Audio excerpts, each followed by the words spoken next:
Clinton here. Tonight we are going to make pork fried or homemade pretzel rolled with fried pork tenderloin sandwiches and some coleslaw and crispy bacon and potatoes. So we've got our dough for our pretzels. It is proofed in the oven. We're going to take it out and we're going to divide this up for our pretzel rolls. So I'm going to use my thing. We're going to shape them. We're not going to boil them just quite yet. I'm just going to get them shaped and ready. And then we'll start on our potatoes. So we're going to try to make 12 rolls here. You want to be about as equal as possible when making them, so you don't have any like huge, just pretzel things. So you're just going to kind of make a kind of a, like those donuts that you fill with cream. I don't know what those are called, but those type, you want it to kind of look like that for your pretzel rolls. So we'll shape it. I start with a ball and then I kind of flatten it out and pull it.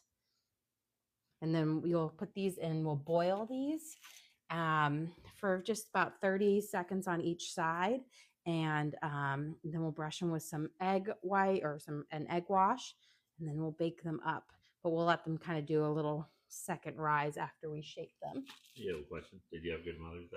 I did. I had a great Mother's Day. It was nice, relaxing.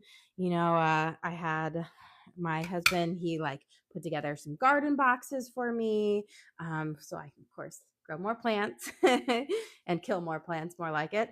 And we played outside. We swam at my parents' house. We ordered out for lunch or brunch, and we ordered out for dinner. So no cooking, no cleaning, no nothing, just relaxing. It was lovely. Here we go. We'll shape this guy.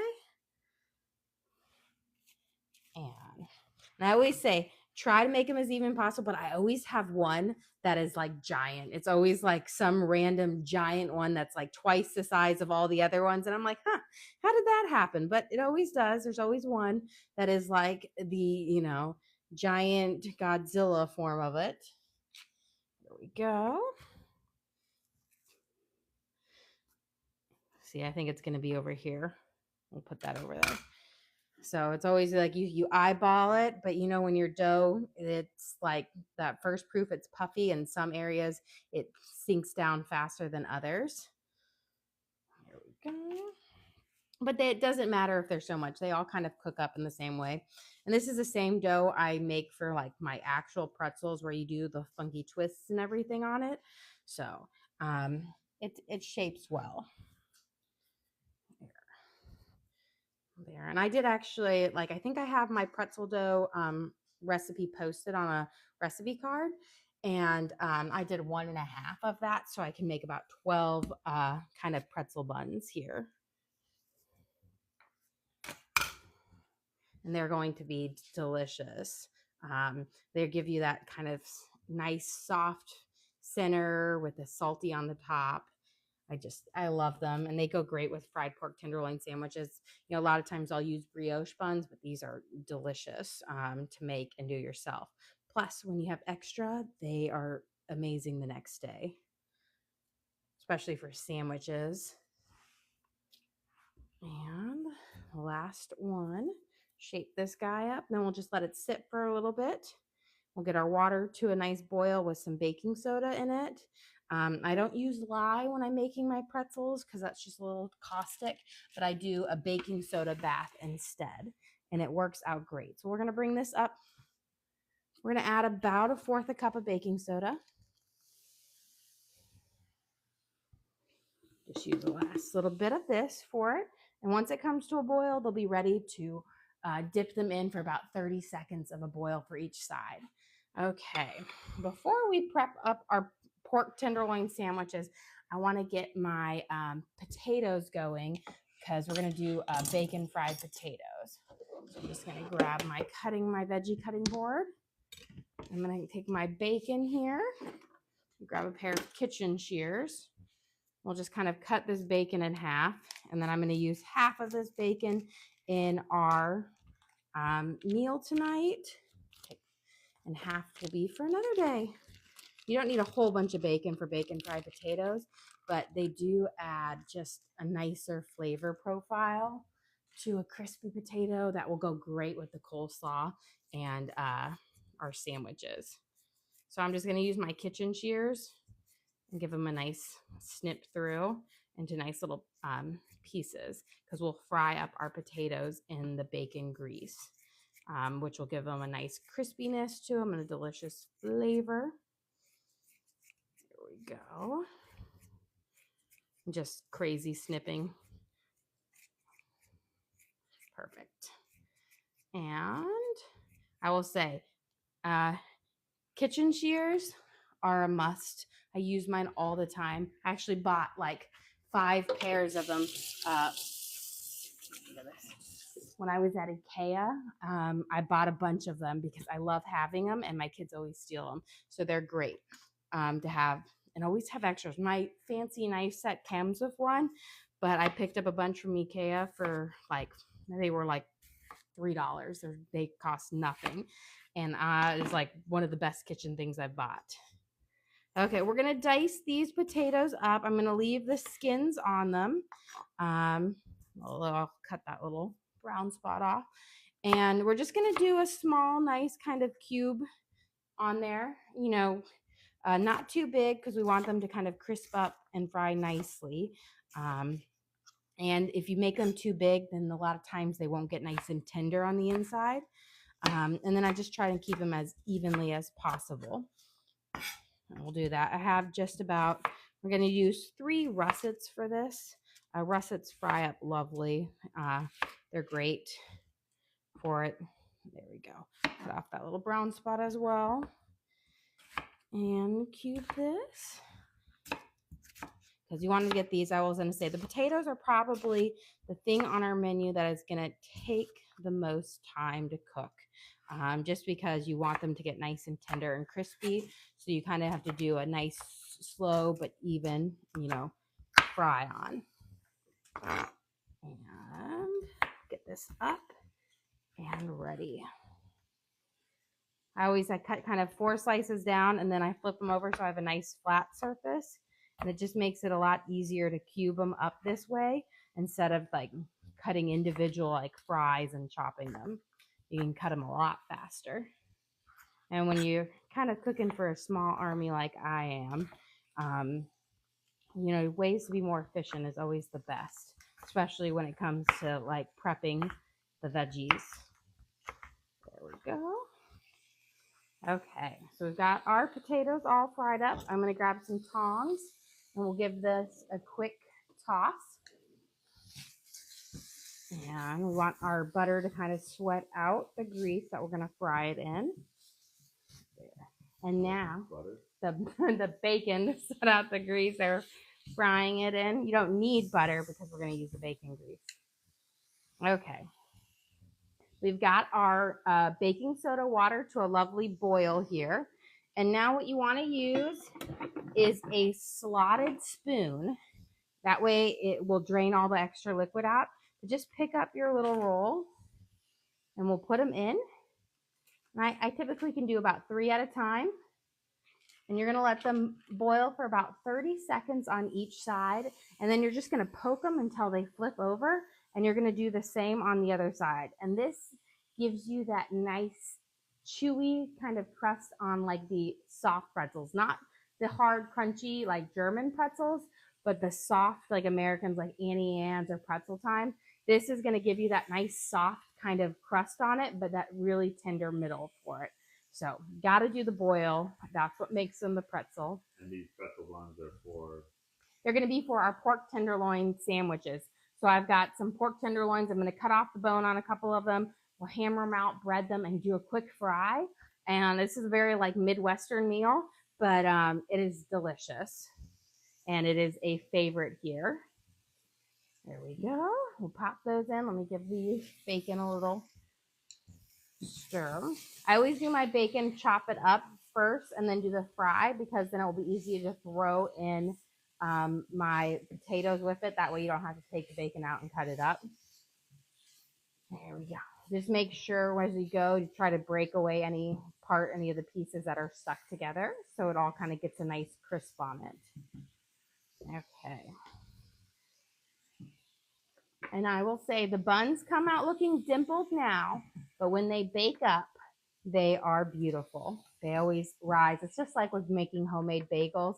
The boiling process makes them look a little bit more dimpled, but they bake up beautifully. You have a question? How are the chicken melts and muffins? Oh, delicious. The muffins, I think there's only like 4 or 5 muffins left. They're going fast in the house. They love them.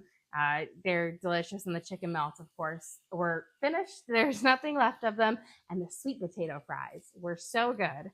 The Cajun and with my breadcrumbs were so crunchy and delicious. It was just so nice, especially because it's, so many people do sweet potato fries with like a cinnamon sugar. And I only like savory sweet potatoes. Give our bacon a little toss here. Kind of scrape around some of those. You want your bacon to kind of crisp up before you add your potatoes in, because once you add the potatoes in, your bacon won't get any more crispy. It might just a teeny bit more, but it won't crisp up nicely. So always wait until it's crispy so you don't have like super chewy bacon in your fried potatoes. You want it to have a nice little crunch. Okay, let's get this third one in. I do have my oven preheated to 450 degrees. These buns do not take long to cook. They're about 8 minutes at 450, but they do cook on a high temperature, and it's nice to have your oven like preheated for a good hot minute so that you're not like when you open it up, you instantly lower your oven. So if it's nice and hot for a good steady period, then you're good. Okay, let's get these to pop over. And I will say, it's about 30 seconds for each side. You don't want to overboil them. If you overboil them, you'll get an even thicker crust on them. So I like a very mild, like a thinner, chewy crust on it. It won't be a crunchy crust, but it has the chew. So you don't want to boil them too long, or you're going to make an even thicker crust on it. Oh, yeah. A question from a subscriber. Lori says day 7 of her sourdough starter, and there's water on top. Did she do something wrong? No, that is what we call a hooch. So a hooch is just the enzymes in your... Did she do something wrong? No, that is what we call a hooch. So a hooch is just the enzymes in your things eating away, and that's the byproduct. Stir it in. It's just like with yogurt and sour cream, you get that liquid on the top. That's the same process of it. Stir it in. It could be that your house is a little warmer, so you might need to feed it just a little bit frequently or give it a little bit more flour. But yes, that typically happens, especially when you're taking care of your starter after a while, and you feed it maybe on a 3rd day instead of like a 2nd day or a 1st day. You'll have a little bit more of a hooch on there. But that is perfectly normal, and it's still a good, healthy starter. There we go. And let's get our last ones in. Flip these guys. Perfect. Let those boil up. And then now that my potatoes kind of have my bacon has a little bit of a nice crisp on it, we're going to get ready to add in our potatoes in just a second. But you just want to get that out and all ready. I'm just going to pile it all in the middle. Here, let's give our bagel a pot, or not our bagels, our pretzels. Bagels are very similar. You do the same kind of boil with them. But I do my bagels in a honey bath versus a baking soda bath. And it gives it just a different kind of a flavor texture to it. There we go. And these are not sourdough pretzels. These are my good old yeast pretzel dough. I just been making these pretzels for a very long time, and I love them. And it's just something you don't want to mess with perfection. I'm sure there's some great sourdough ones out there, but these are just so good. Okay, let me get this cleared out.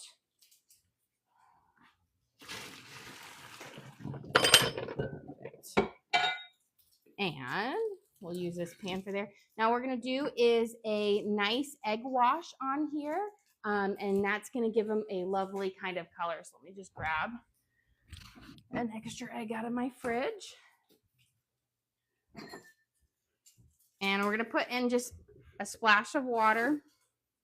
You need about like a tablespoon of water to an egg.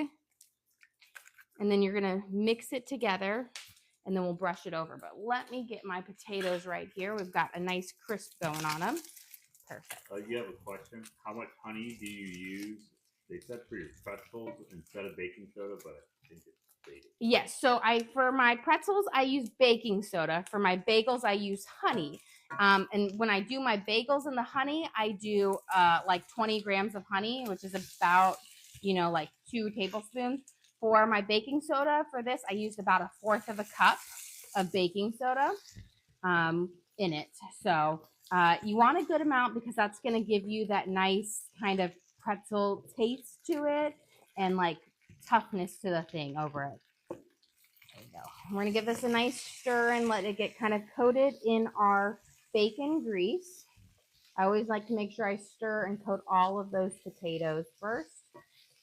Get it all in there because potatoes are they're like sponges and they'll soak it all up. So if you don't give a good toss in them, then when you go to toss them later, they won't have as much oil on them. Okay.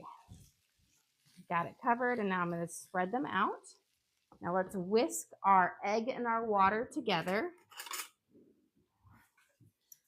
And then we'll brush over our buns. And then we'll pop these in the oven for 8 minutes at 450.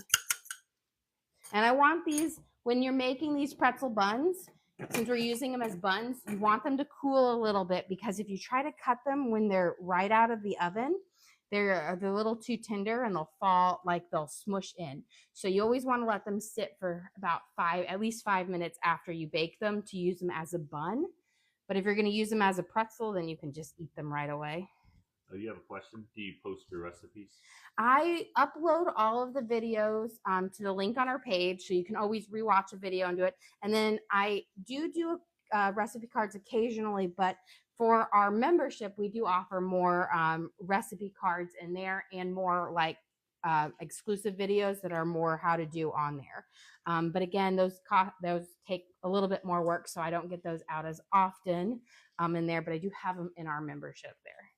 Okay, we've got these brushed with our egg wash, and we are going to pop these in the oven at 450 for 8 minutes. There we go. And let me set my timer so I do not forget about them. There we go. And luckily with these, you've got about a minute or so to get over there before they get nice. You have a question? When do you salt them? I'll salt them at the very end because if you salt them beforehand, it can get there. But I rub them with butter and I sprinkle salt over them. And if I'm keeping them for another day, I will leave those parts unsalted because if you salt them and then you have them for the next day, your salt will dissolve. And then they leave white spots on your buns. So I only salt what we're going to be eating at the time. And also when I do make pretzels, sometimes we do pretzel regular ones. I'm going to cut out my bones here, get ready for our pork tenderloin sandwiches. But I will do them with cinnamon sugar. So they're like kind of like a dessert pretzel too. So we're going to have these are like thin pork chops with a bone in. So what I'm doing is I'm going to take out the center cuts of these and we're going to hammer them into our pork tenderloins. Normally you can buy the boneless little pork tenderloins at the store, and I normally get that, but these are what I had. And all the kids really wanted pork tenderloin sandwiches. So we make what I have, and these are perfect. You want to do the thin cut versus a big old thick pork chop, because then you're going to have to hammer it a lot.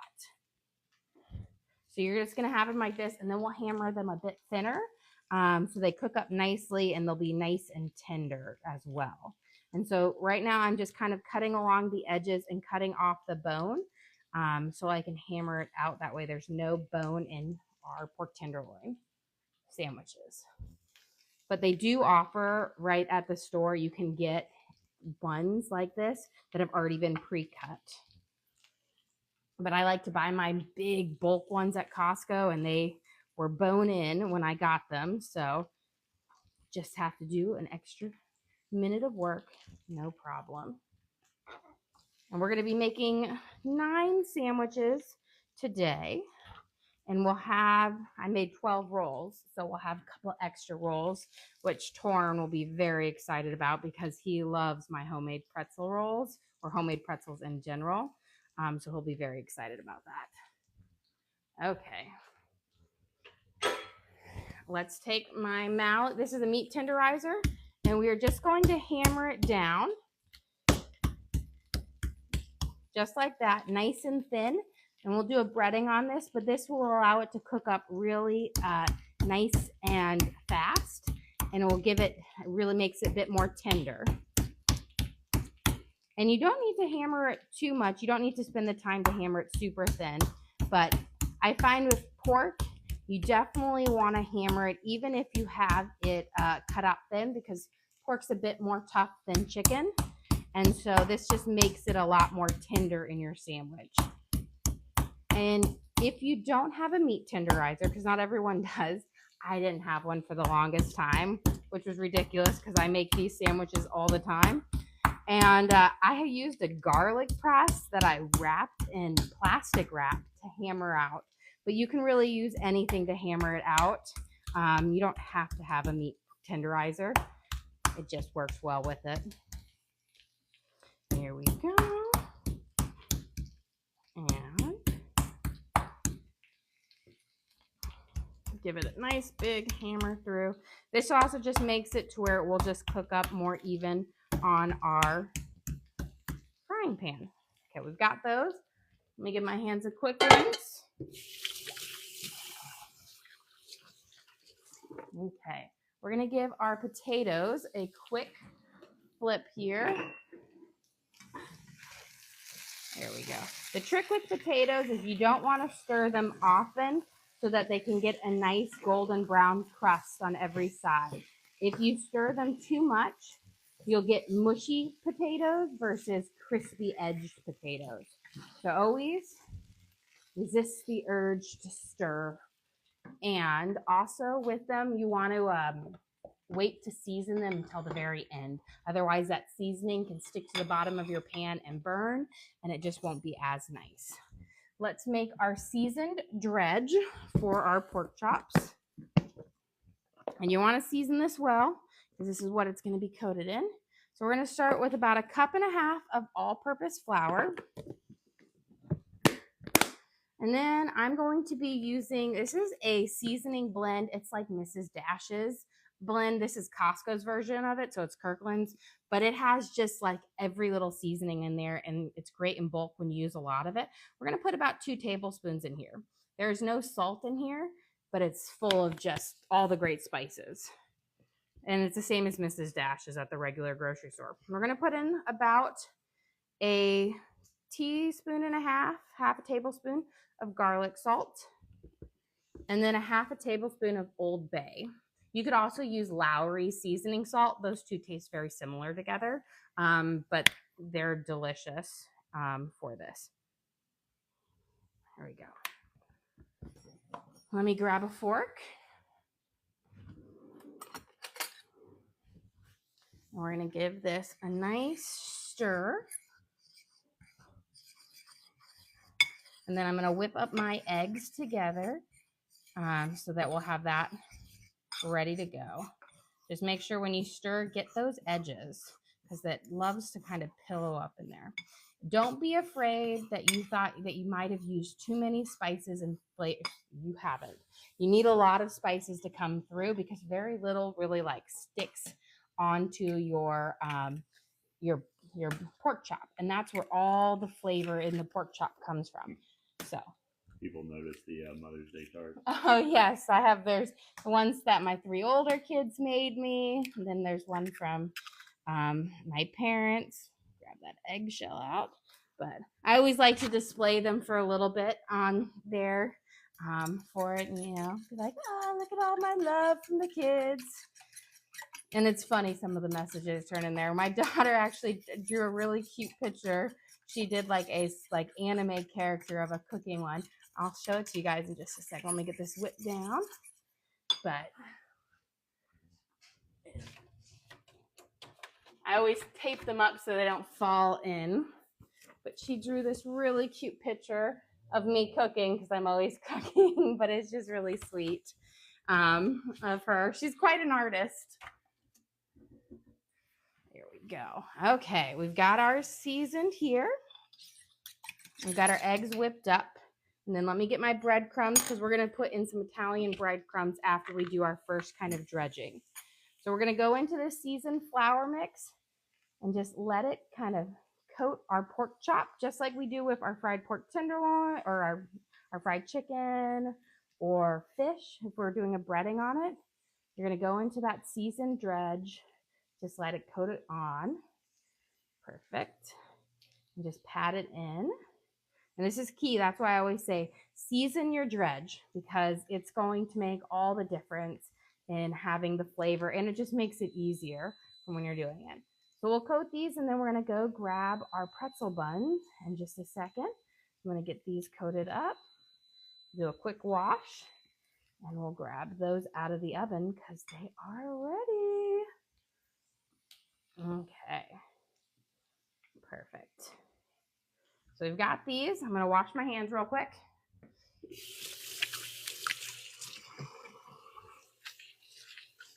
And then we're going to grab our pretzel buns.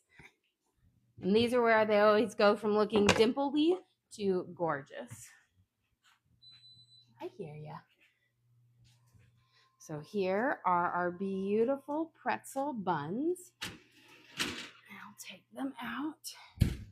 And they just pop up and they are just gorgeous. They are delicious. They're just like those soft pretzels that you get at the mall, Annie Ann's Pretzel Time. There we go. So our beautiful pretzels here. And while they're hot, let me get my butter.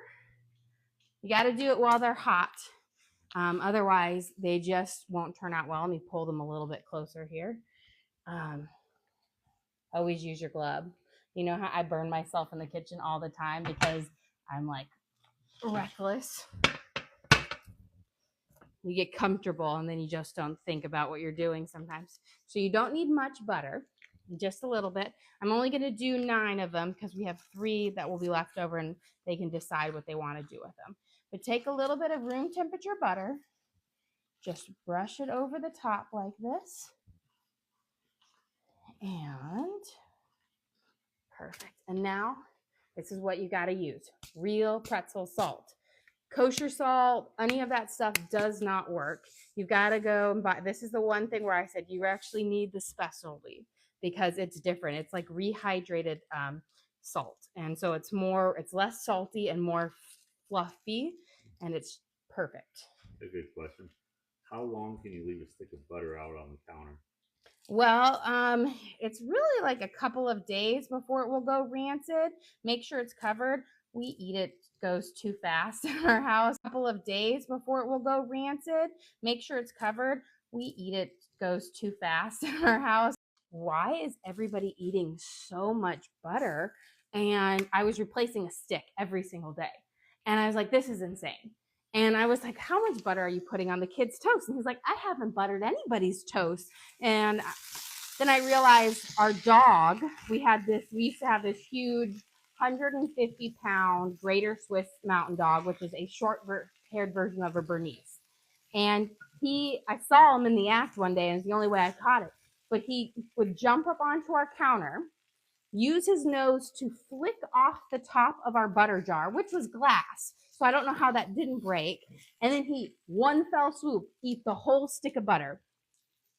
And now then that's what happened to our butter. And I had wondered why he had gained so much weight so fast. Lo and behold, he had a high butter diet. I'm going to get our oil over here starting to heat up.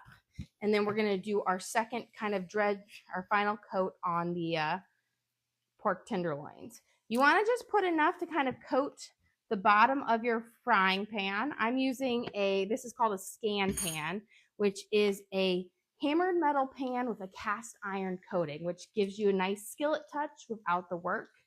We're going to let that heat up because you want to fry your things in nice hot oil. Okay, I'm going to take our dredged. Oh, we want to add our breadcrumbs first. We're going to add about a half a cup to a cup of breadcrumbs. Let's give it a nice put in here. This is going to give you a bit more crunch to your pork tenderloin. You can use panko if you want, but I find for pork tenderloin, a thinner breading is a bit nicer than a thick breading. Okay. We're going to go in to the egg wash and then into our seasoned breadcrumbs here. This is going to give a nice coating on it, which will be delicious. And I will say, if you've never tried a fried pork tenderloin sandwich, they are delicious. It's just another great way to eat a pork, like pork chops. I know they're really common up north. I'm from Iowa, and so I know they're common there. But they're where we live in Tennessee, they're not very common here. Not many people have even heard of them, which I think is strange. But they are delicious and budget friendly because the pork is about the cheapest meat you can find out there. And get this a nice coating. And the flavor, it's all about what you want to season them in. I did kind of just a basic we use it's essentially Mrs. Dash's like table blend, but it's a basic all around seasoning. But if you like it spicy, you can do some Cajun seasoning. That goes really nice.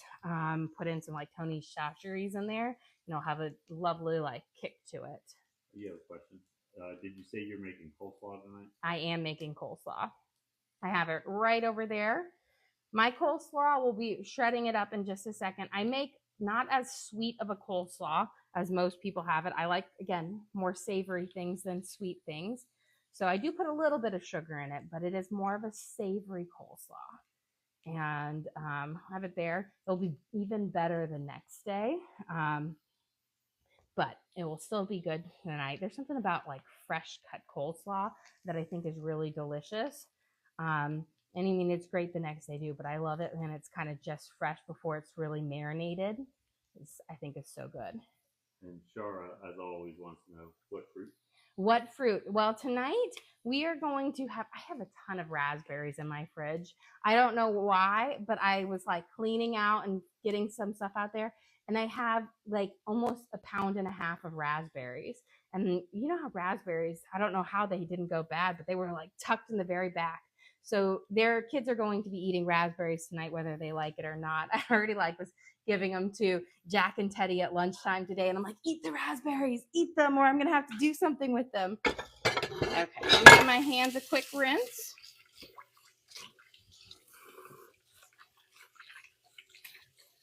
There we go. And then let me toss our potatoes, do our kind of scoop and flip. There we go. And then you want to spread them all out so they can kind of crisp up nicely.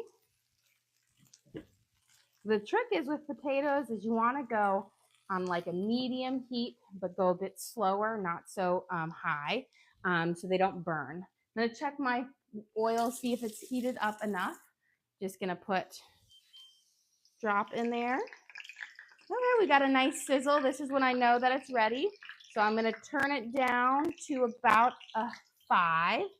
And let's go bring mine right over here so I have it. And we'll start frying these off. They're going to fry much quicker than chicken because they're thinner. Grab some tongs. And we're going to put our first set in. You have a suggestion of lemon raspberry muffins if you need to use raspberry. Yeah, I know. I was going to say the other day I made white chocolate raspberry muffins with it, but I actually almost made them today. I almost did a lime raspberry because I have a whole bunch of limes too. It's always weird when I have to go shopping. I'm on like this almost where I'm like almost out of my essentials. And just going to get this to clean up right over here. But it is funny what I have, like what random bits of things that I have a lot of, you know. I was like looking out in there and I'm like, huh, I have a lot of cauliflower. And I just always think it's funny that like just the random things that I have a lot of. Okay, let me wipe this breading off and then we're going to make our coleslaw while everything cooks. Here we go. So I've got this is what I always call, this is my veggie cutting board. I always like to keep my two cutting boards separate. So I have my meat cutting board, which has a ridge. So a lot of times when you cut meat, it has juices in it and it flows and it can catch into that ridge so it doesn't go on your countertop. And then I have my trusty cutting board that I've had since college. Never fails me. Okay, let's get our cabbage cut up. I'm going to take off a little bit of this outside because we don't want any kind of soft cabbage leaves. And I can't remember what I used cabbage in the other day, but we had cabbage for something. And this is my leftovers. We're going to cut out this kind of big stalk here. You have a question? Do you ever make cauliflower rice? You know, I made it before, but I haven't really done it in a while because my kids, they know it's cauliflower and they're not the hugest fan of cauliflower because my kids, they know it's cauliflower and they're not the hugest fan of cauliflower. I do make this curried roasted cauliflower, which I absolutely love, which is why I think I have cauliflower in there.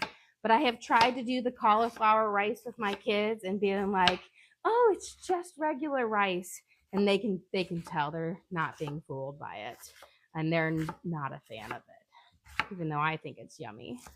But I am definitely, out of everybody in our family, I think I have the biggest palate of like eating anything and all the crazy stuff. Okay. Give a couple chops here. We'll get our first batch of cabbage in for our coleslaw. And you can use, this is just a green one. If you want a really pretty coleslaw, just grab yourself a purple cabbage and it just is like an eye stopper. It's just so pretty compared to your plain Jane green. It's like sometimes in the winter when I make like cabbage soup, like a beef and cabbage soup, I get the purple cabbage just to make it prettier. But forewarning, it will turn your broth purple too, and your potatoes purple. So it is kind of fun. It's really pretty the first day, but reheated as a leftover, it does give it kind of fun colors. There we go. And then I'm just getting rid of any big chunks out of there just because they have more of that sulfury taste to it. So we get those out. There we go. Got our big bowl. I'm going to see if my pork tenderloins over here are ready to flip. Beautiful.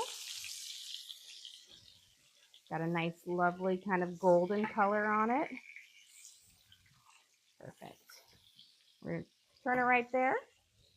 And now, let's see. We'll let these sit for another second because I did just turn our potatoes a few seconds ago. I've got some carrots here. We're going to do a kind of a quick peel on them. And then we're going to grate them into or shred them into our coleslaw, give you a nice little color. You could also, if you wanted to, you could do ribbons in there. But I like more of a smaller bits of the shredded carrots. Okay. You always just want to take off this outer layer because it's just not as nice. I got that. Okay, I'm going to grab a grater and I'm going to grab my mixing bowl.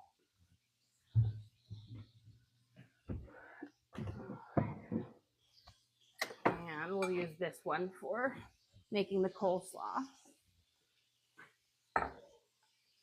Okay, I'm going to take off the ends of my carrots and we're just going to grate them that way.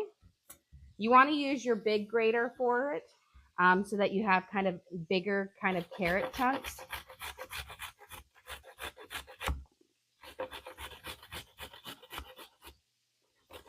There we go. And you can always buy like the grated carrots at the store, but I will say they're a bit more tough than grating them yourself. If you grate them yourself, I think the carrots are a lot more tender, and they're not as thick, which is kind of nice in the coleslaw. It makes them blend in a bit more. There we go. And you don't need a whole lot of carrots, just a good, I will say, like, if you had really thick carrots, like 2 really thick ones would work out perfectly. My kind of carrots, I buy them in bulk, and these are kind of thin. So you got to hold them firm, and we'll get them closer.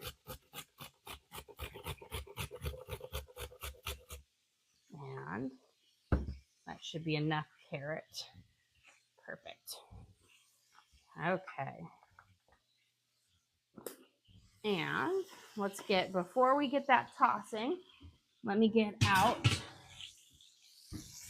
this, and then we're going to put a nice layer of paper towels on to kind of soak up any of that grease from our things. That way they remain nice and crispy for our sandwiches. Let's use this. Let's see. Perfect. Got a nice crispy edge. Always put it the grease side down. That way it will get nice and crispy. If you put it the grease side up, what will happen is you will get that grease, or the oil will puddle on it, and you don't want that. So give it a good shake. We've got our first set of our pork chops. And we're going to put our second ones in. We'll let these fry up. Let's see. I don't know if I can get, I think I can get all 5 in this one. Perfect. Sometimes I always say I need a bigger frying pan. The problem is you can't go any bigger because my burner won't go any bigger. Okay, we're going to get those frying up. Now, let's get this out of the way too, since we are done with our chopping board. Give us a little bit more space over here. Let's make our coleslaw dressing. So we need some mayo, apple cider vinegar, a little bit of sugar, and then we'll use some salt and pepper. Let me grab a spoon. And you know what, before we do this, let's give our potatoes a quick turn. There we go. Starting to get some nice crispy edges on there. Turn that down just a smidge. There we go. You have a question? Will all the kids eat coleslaw? Most of them will. I think a couple of them, they're always, love their nose anytime you give them a vegetable. But for the most part, they all will eat it. I'm going to season up my potatoes real quick. I'm just going to put it on the top. We're going to do a nice bit of garlic salt over the top. And then some of our kind of, I always say it's Mrs. Dash's, but it's the Costco seasoning blend. Nice little coating all the way around. And we'll let it sit on top, and then we'll do our kind of flip on it. Okay. We're going to add in our mayo. You're going to want about a cup of mayo. Again, I'm just eyeballing it, but we're going to want just about a cup. And you want about a tablespoon of apple cider vinegar. Don't put too much or you're going to have a really tart coleslaw, but a little goes a long way with the apple cider vinegar. Give it a nice little swirl. And then we're going to put in about a tablespoon of sugar. And this is where I use a lot less. Some people will put in as much as a half a cup of sugar, but I really don't like my coleslaw too sweet. So we're going to do just about a tablespoon, maybe a pinch more. It gives it enough sweetness, but it's not overly sweet. Give this a nice mix. And then let me grab my pepper over here.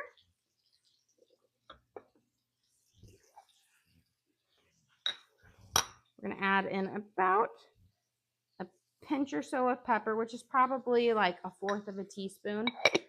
You can add more if you want, but I find just a little bit actually is all you need. And then let me give it a taste. And then we're going to add a little bit of garlic salt. You could also use regular salt here if you wanted. You don't need much, like 1/2 teaspoon, because the mayo is already salty. And then we're going to pour it over our coleslaw, and then we'll dress it all up. There we go. And we're going to start mixing it. And with the coleslaw is you mix it and then you let it sit and then you mix it, because it kind of, the cabbage will start to like hydrate out some, and then it goes around there. But it's nothing better than when it's freshly mixed. I think cabbage will start to like hydrate out some, and then it goes around there. But it's nothing better than when it's freshly mixed. I think.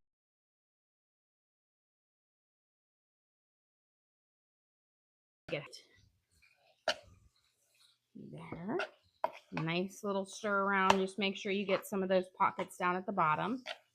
And perfect. This is just your classic, good old-fashioned, coleslaw. You can, some people put mustard in theirs.